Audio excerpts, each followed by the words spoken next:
এরপরে প্রশ্ন, মোবাইলে কোরআন পড়লে ওযু করতে হবে কিনা? মোবাইলে কোরআন তেলাওয়াত করার জন্য ওযু লাগবে কিনা?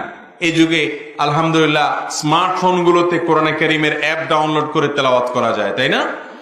তো সেগুলোতে ওযু লাগবে কিনা, এটার উত্তর হলো যে মোবাইলে স্ক্রিন টাচ, আপনার যে মোবাইল, হ্যাঁ, এই স্মার্টফোন গুলো, এগুলোতে ওযু ছাড়াও যদি কোরআন তেলাওয়াত করেন তাতে গুনাহ হবে না।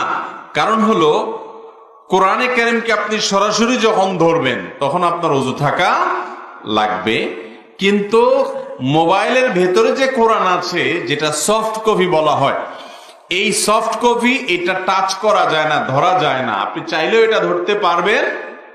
আপনি যে উপর দিয়া আঙ্গুল দিয়া সরায় সরায় পাতা উল্টাচ্ছেন, এটা আসলে সরাসরি ধরা হয় না, কারণ এখানে সেন্সর আছে, গ্লাস আছে, প্রোটেকশন গ্লাস আছে, অনেকগুলো আবরণ আছে, চাইলেও এটা টাচ করা যায় না।